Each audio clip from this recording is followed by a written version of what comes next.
Imagine opening your phone for just 2 minutes. Nothing bad happens. Nobody insults you. Nobody rejects you. Nothing in your life actually changes. And yet somehow, you close the app feeling like your life isn't good enough. Your career feels smaller. Your achievements feel less meaningful. Your future suddenly seems further away. But why? Psychologists believe your brain isn't trying to make you miserable. It's running one of the oldest survival programs ever built into the human mind. And once you understand what that program is doing, you'll never scroll through social media the same way again. Here's where the story begins, and it starts long before phones, before mirrors, before any of us existed. In 1954, psychologist Leon Festinger discovered something that would quietly explain almost every insecure thought a human being has ever had. He found that people have a built-in drive to evaluate themselves by measuring their abilities, their opinions, and their worth against other people, not occasionally, constantly, automatically, without permission. He called this social comparison theory.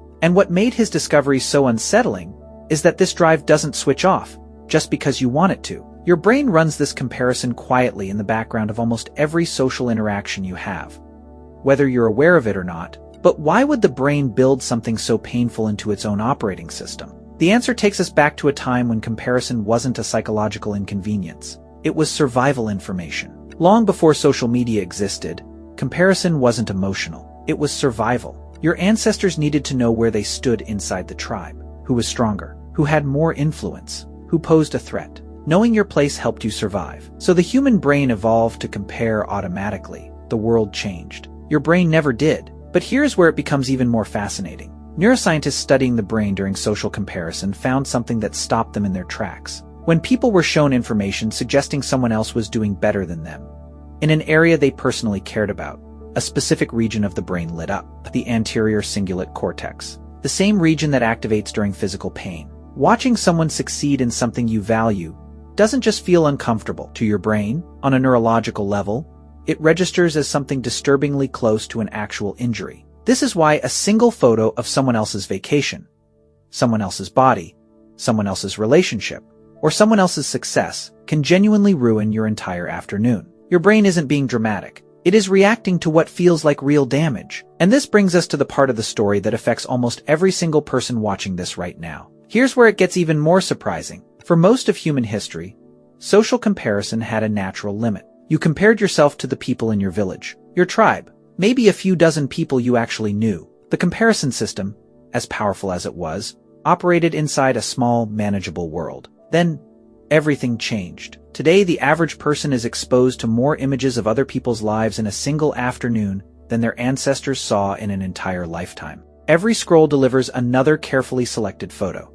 another highlight reel, another curated version of somebody else's best possible moment. And here's the part almost nobody realizes. Your brain does not automatically know the difference between someone's authentic reality and their carefully edited presentation of it. The same ancient comparison system that once measured you against people in your actual community is now measuring you against filtered photos, best angles, greatest achievements, and happiest moments, cherry-picked from millions of strangers across the entire planet. Researchers publishing in the Journal of Social and Clinical Psychology found a direct link between social media use and increased feelings of depression, anxiety, and loneliness.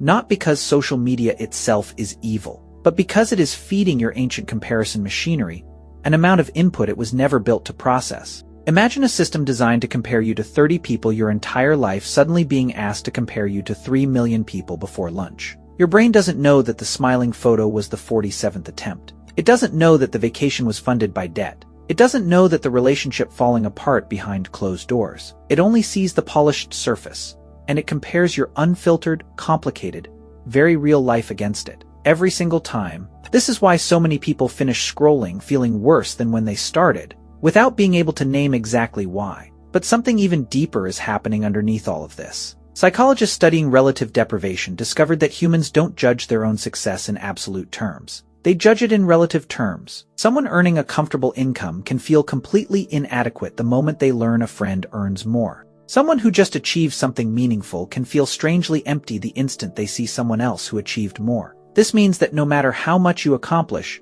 your brain's satisfaction depends entirely on the comparison point it chooses. And in a world of infinite scrolling, there is always someone doing something that looks better. The comparison point never stops moving. which means the finish line never stops moving either. So what do you do with a system this old, this automatic, and this exhausting? The answer isn't to eliminate comparison, because you can't. It's built into you at the deepest neurological level. The answer is understanding exactly what your brain is doing, so that when the heaviness hits after a scroll, you can recognize it for what it actually is. Not truth about your worth, just an ancient survival system misfiring in a world it was never designed for. The people who seem to escape the comparison trap aren't the ones who stop noticing others. They're the ones who learn to ask a different question. Not how do I measure up to them, but is this comparison even giving me real information?